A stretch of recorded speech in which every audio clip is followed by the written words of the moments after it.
Oh, yeah. Okay. How would you describe the humor of the show? And what kind of jokes were told? And what kinds did you avoid? I was asked that same question by Ralph Emery, who's a leading disc jockey in Nashville, Tennessee, and he as well as had the Nashville Now and Nashville on the TNN cable outlet. And the way I got around it was simply this. The country people have an inventory of jokes that have been used over and over again, which has been rephrased, but the gif and the meaning is still the same. So I said, I'll tell you what I do. I walk up and down Broadway, look in bookstores, and see what kind of jokes are written. Which to some extent, as a writer, you have to do that. You have to see what's out there. But you got to be very careful, not because of the lawsuit, but you got to be very careful because you have to stay in line of what the show was all about. And country humor is far different than the kind of humor that you get today from other television shows. Most of today's comedy is an offshoot of current events, whereas what we did on Hee Haw was an offshoot of what they would say and do and have fun with in the cornfields, on the farm, in the mines, and so forth. But our humor was family. I used to censor the show constantly. I used to watch it very carefully that we didn't get to the edge of where we would destroy what the show represents. And admittedly, there were times that I thought that we were changing our style, because sometimes advertisers would say, you know, are you able to change the comedy to conform with today's thinking? And the answer was, I'll try, but I can't get a Junior Samples to do that. He wouldn't understand the joke. I'll try to get Roy, but Roy is country. Roy is not going to want to do it. Roy wants to stay with the style of comedy that he grew up with or listening to when he was a youngster. So I think that this is what we're lacking today in television. We're lacking the family atmosphere, the family togetherness, the understanding of good stories, the understanding of good comedy, as opposed to, you know, what we're hearing today on some of these talk shows. I'm not putting them down, but that's what the advertisers want, and that's what they're going to get. So it was wholesome, and it was real. A lot of those jokes are really real. And quoting Archie Campbell, he always said to me, Sam, there's no such thing as a new joke. I tried to figure that out several times. But what he was really trying to tell me, stay with the theme, change it around, and it will work. And change it around with the people that you think could deliver. That was it. Sounds like Milton Berle could have said that. Pardon me? Sounds like Milton Berle could have said that. Oh, yeah. Among all the set pieces that we just talked about, did you have a favorite? Was there something that cracked you up, that tickled you whenever it came on? It just really on the show? Yeah, that made you laugh. You personally made you laugh? Yes. What was it? The Naggers. Ronnie Stolman and Gordy Tapp. The reason for that is when we went on a focus group study, we would ask the same question. What is the one comedy spot on the show that you could identify without having to think hard? And it was always the same answer, the Naggers. And the reason for it is the material in that segment is material and storylines and jokes that we could relate to. Divorce, you're a drunk, go get a job, you don't go to church, don't bring your mother-in-law again, I mean, when was the last time you washed clothes? This is the way we script that spot. Exactly what went on in everybody's household. And people could, could relate to it. The one joke that really stood out that made me laugh, and even today, I'll tell it, and some people don't understand. The hotel spot with Roy Clark. And he used to hit the bell and say, "Empty Arms Hotel." And down the steps walks Grandpa Jones, and he's got his pajamas on and stuff like that. And of course, his hotel didn't have any lights. And he walks down, and he said, "You know, when you checked me in here, you told me everything was okay." He said, "You know, my bed hasn't been made." And Roy goes underneath and brings out a saw and a hammer and says, "Here, go make your own bed." Now, think about that. It's simple. Mm-hmm. It is simple, but it certainly has a meaning. Like the cornfield, corny. That's corny stuff. As the show got more popular, what kind of pressures did you get from record companies and producers to get their artists on the show? Did that become a difficult situation, or was it just a matter of course in producing the show? A lot. And I had to not necessarily play the game, but I had to go along with it because, those bookings were very important to me. I wasn't really pressured. The only thing that was made of the booking was that sometimes the artist didn't want to get into straw hats and overhauls.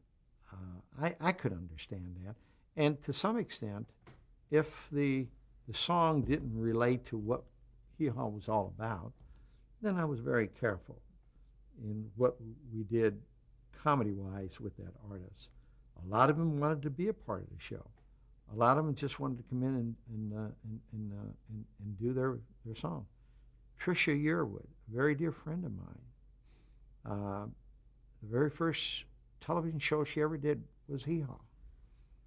And when I went in and went through her role on the show, we talked about her music, and talked about the comedy, and talked about this and talked about that.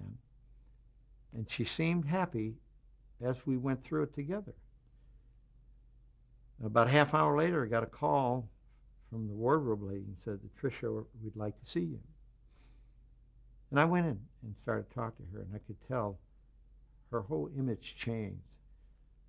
And she said, "Sam, this is my first major break in television. I want to be a recording artist. I don't want to be a comedian. If you want me to, I would do the jokes." But she says, "I'm afraid to do it because my mother and father and family love this show, and if I don't come off well in the comedy spots, I'll never hear the end of it." That's all I had to hear. I said, "Yeah, it's fine with me, Tricia." Now, this is something interesting. We try to get the guests to mix well in with our cast members. I used to have a key that when I would put somebody in the show on the sheets of papers that I mentioned earlier, I would key the block and say, we just saw Roy and we just saw Misty and so on down the line. And I try to give it a good balance so that we get a chance to see everybody. And that search process sometimes used to drive me crazy because we haven't seen Ganella Hutton. Let's look for a joke for her. We got to see her because there was a following out there. So what this did is when the artist, particularly one who didn't want to participate in the comedy sense of the show, was fine with me because it gave and opened up an avenue so I can use some of my own regulars on the show. So it was fine. I accepted that. I mean, in the case with Ray Charles, Ray was all he wanted to do. He wanted to play his music, wanted to do a duet with Roy, sing with Buck Owens, and he didn't mind getting up in the picking and gritting set, And what we would do is we would tell him what the joke was, but we give him the punchline. You see what I'm saying? Whereas everybody else would set it up, and he would know the punchline, and he would give it. That was it. So really, picking and grinning was our salvation in terms of satisfying the guests if they didn't want to do anything else on the show. What kind of a guest was an ideal guest for you? How would you describe an ideal guest?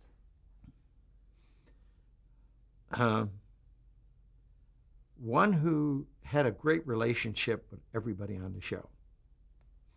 That helped because they felt comfortable and they really, really wanted to be a part of it. It was difficult sometimes if I got a call from a label, record label, said, look, Sam, if you could do us a favor, we just recorded a song with so-and-so, would you be kind enough to give her a shot in the arm? And I would do that. I would cooperate with them. But there's one guest in particular who, not that I favored, but he's one that's thinking all the time, and that's Ray Stevens. Ray, as you know, does a lot of these funky songs, and they're great. They're funny, and he knows how to deliver a song when it's of that nature. But Ray, when he would leave the studio, he'd say, Sam, would you do me a favor? Hold off in putting that song in a show, if it's possible, because I'm going to cut that record, and I'm going to release it in about 2 months. If it's at all possible, put that song in the show that will coincide on the date of the release. So you understand what I'm saying? I would work well and try to cooperate with these people.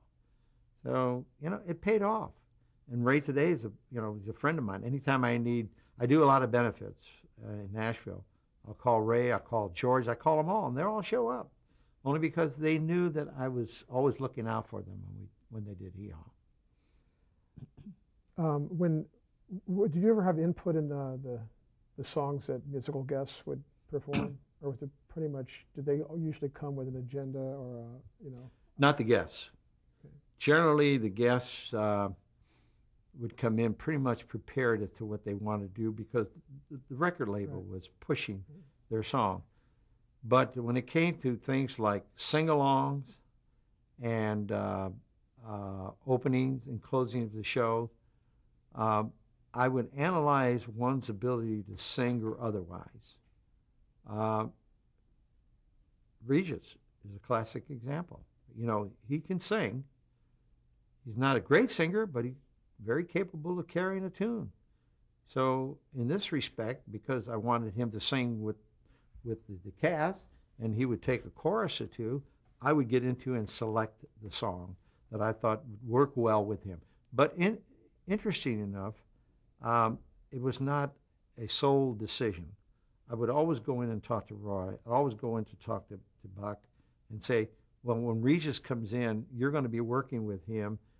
What do you think? You think this would work? And sometimes they say, well, I don't know. You know him better than I do. Maybe it will. And then Roy was always gracious about it. You know what he'd say? Sam, let's try it. If it don't work, we'll go on to something else because we have to have flexibility.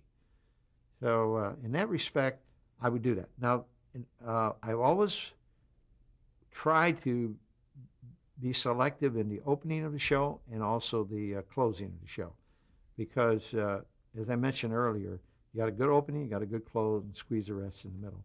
And I wanted always up-tempo songs at the top, and I wanted something that was that you could relate to when you close. I was the first to introduce gospel music on Hee Haw. For a while, I got a lot of static because advertisers thought it just, deadened the show, it slowed it up. But what I did is I dealt with the problem. I said, well, look, it's a good way to close it. So occasionally I would feature a gospel music. And the principals in the gospel music were Buck and Roy, Kenny Price, and Archie Campbell. So, Grandpa. Archie started, but I moved him out, put Grandpa Jones into it. Let's talk about some of the guests on the show. Who were your favorite guests and why? Everybody who came on the show was always a favorite of mine. And that's very true. People that worked with me in other shows, who understood me and understood them, if you want to say were favorites of mine, those are the ones that made it comfortable for me when they came on the show. Reba McEntire, Barbara Mandrell, Charlie Pride. Charlie Pride was the first guest on Hee Haw in 1969. When the show was over with, and I think my book is well stated, walked into my office and said, "Thank you, Sam, for giving me my first chance on major television, and I wanted people to know that I was black." And he wasn't critical of this, but he said, you know, it's a sensitive subject, and look at my albums. Look at the way the pictures have been taken. It's always shaded. He said, I'm afraid that they were afraid to show up that I was black. But he said, you gave me that first opportunity. So it's things like that you don't forget. So when you ask a favorite, yes, that would be a favorite. You know, you just don't forget those guys. Ray Charles, he was a favorite. You know, in spite of the fact that he was blind, he had an entourage that watched over him, he established a great rapport with me. Looked forward to coming to do the show, and all he would do is he'd come in and look for Sam. Sammy Davis Jr. When Sammy came, he came because he was in town. And we were lucky because we were in production. Sent word that he wanted to do the show. He came in to do the show. I couldn't get him out of the studio. And let me tell you what happened.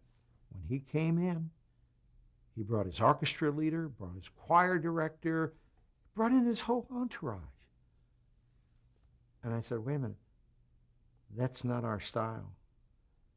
We do things on our own, and they frowned on me. But I have to tell you, I wish I had a camera, a running camera, to see his musicians, to see his backup singers, everybody that worked with him standing and, can't believe how quick they got this thing done, and nicely done. In fact, Sammy Davis, I had a tough time getting this out of the editing, in the editing room. He didn't want to leave the studio, and he kept saying, Sam, I want to do one more song with Roy. But he stayed with the flow of what the show was all about. And I think if you looked at my book, we used to have outdoor cooking, cooked beans and chicken and stuff like that. There's a picture of Sammy Davis Jr. out there by a tree eating from a paper dish. He's eating barbecue ribs and something that the stagehands cooked outside. He loved it. And if I may add, I never believed in giving a star or an artist a drink, never had flowers, never had a fruit basket. I never had any of this stuff in their rooms. And they accepted it. They felt like they were being themselves at home. That's the way it worked. To me, when you do that, it's superficial. It's like camouflaging a situation. And every one of them just appreciated. I had a problem one time with Paul Anka. He was in town to cut an album. I'm not sure it was. So he sent word that he was doing a telethon out of New York. It was some charitable telethon. And he wanted to have some kind of an insert from the Hee Haw gang so he can use on his telethon. Now, keeping in mind union regulations and all that kind of stuff, I had to be very careful of. But when you do a charitable thing, you can get the waivers. So he came in and he visited with, Roy wasn't there that day. Buck was. He visited with Buck. They talked a little bit. And Paul was beginning to set up what he wanted. And I was there. I just let him say and let him do what he wanted. It was close to 12 o'clock. I went into the booth, and I said to the director, let's go to lunch right now. So at any rate, he said, well, it's early. He said, let's go to lunch right now. So they all went to lunch. Buck was not one for lunch. He was in his dressing room, and I said, Buck, I heard what was going on with you and Paul Anka about this insert. Let me tell you how I feel, and I think we'll all be comfortable if we do it this way. And he said, well, run it by me. I said, when we come back, we're going to be in a sing-along, and you're going to be the lead singer. And our cast is going to be directly behind you. And I said, what we'll do is I'll have him standing almost in front of you and say, hey, stop the music. Guess who just walked in? Paul Anka. Hey, Paul, come on out here. Come on in and say hello to the Hee Haw Gang. And when he comes on, we'll select a song that he'll be able to sing. Buck says, great idea. Do you know when Paul Anka came back from lunch? He said, how are we going to do it? I told him, he said, Sam, that's great. That's beautiful. Let's do it. And it came off beautifully. The result of which was, he said, you know, I was going to leave town tomorrow. I just finished my album. Would you like for me to do Hee Haw? I'll be delighted to come back tomorrow. Well, what that meant was I had to change my schedule around to accommodate him. So we worked it out. I had him come in at 1 o'clock in the afternoon so he can catch an airline flight at 5. And at 11:30, we got a call from his manager at the hotel they were staying at. And he said to Marcia Miner, who was one of my staff assistants, where's the limousine? Now remember what I said. No flowers, no booze, no nothing. Where's the limousine? And she said, we don't use limousines. We have a runner that'll get Sam's car, we come and pick you up. And he said, and I quote, we will not do the show unless the limousine comes to pick us up. So Marcia runs into my office and said, we're breaking tradition. I said, what is the matter?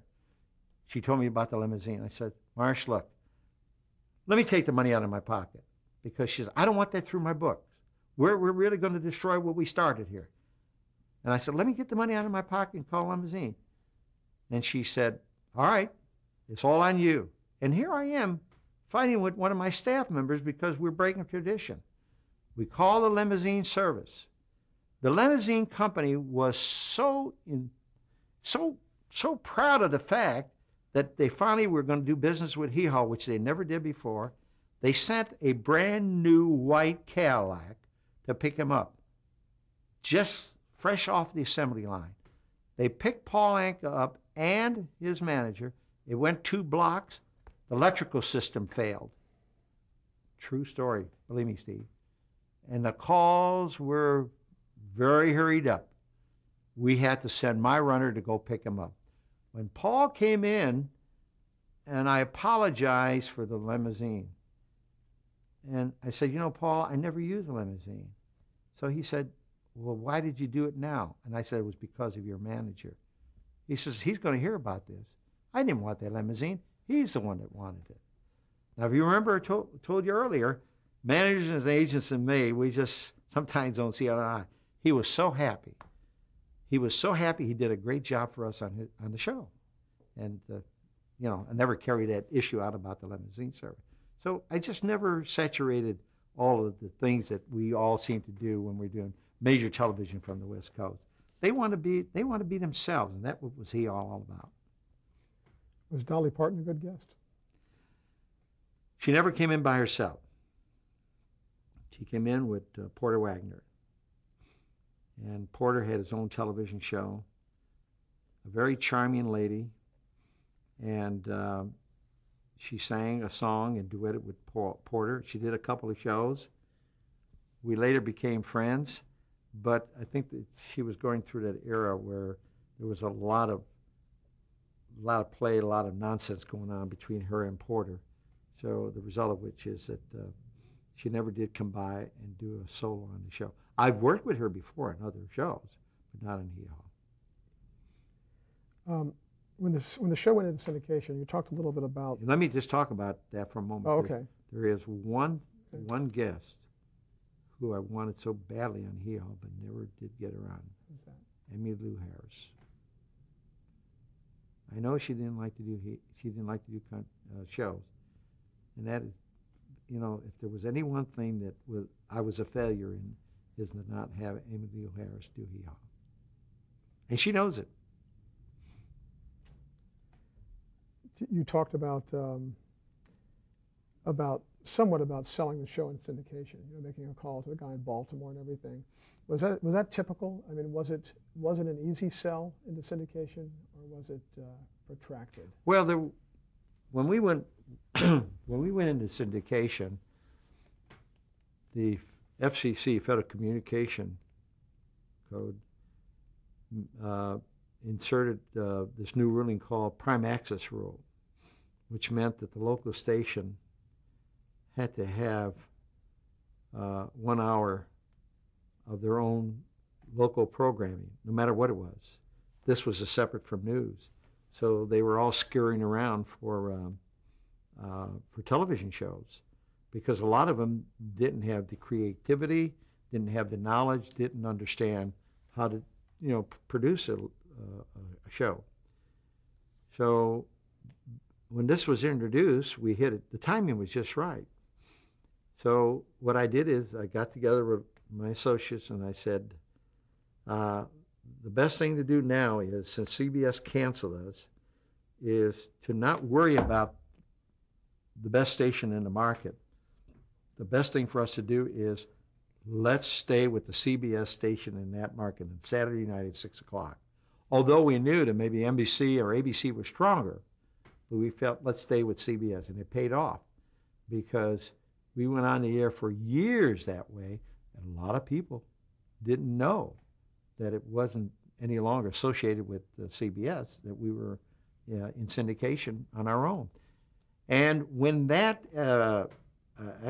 prime access rule was established, because of my knowledge with the telephone lines, the telco lines, and so forth, I was able to reach out to the telco people and say and tell them that line is now open, and since CBS is not feeding a program through it, we want to buy the time.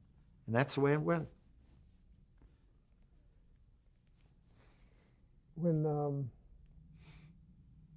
What exactly is Gaylord Productions? I mean, describe what that unit is. Well, Gaylord Productions no longer exists because they're not doing any more television shows. And the Gaylord people, as I told you, bought Hee Haw. They wanted to go into further production, which they never did. They wanted to buy other television shows and put it into syndication, which they never did. And there was a very obvious reason for it. When you have a show in syndication, unlike what it is today, you go to a distributor, he's going to charge you a distribution fee of 30 to 40%. And, you know, back again to business affairs. So my interpretation was, why do that? Let's do it on our own. Let me get on the phone and call these people. And so we can save the distribution dollars. So I was able to track it and found and determined that if we did things our own, our percentage on the cost factor in terms of what the budget was for each show was anywhere between 12 and 15%. So there was a tremendous savings of 25%. So the Gaylord people, when they turned around and bought the show, they were expecting me to do the same, and I just couldn't do it because I just felt that, you know, I was dealing with new people. They didn't quite understand, so they opened up their own distribution section, which obviously didn't work. And same thing goes with their the merchandising department. You know, we sold overhauls and T-shirts and hats and so forth, and it somehow, somewhere, things just didn't work. New management, they wanted to do things on their own. I'm not critical of that, but certainly it gave me an opportunity to lay back a little bit and, you know, and just concentrate on the show. Now, the Gaylord company today, let's change tape. We can pick up. Yeah.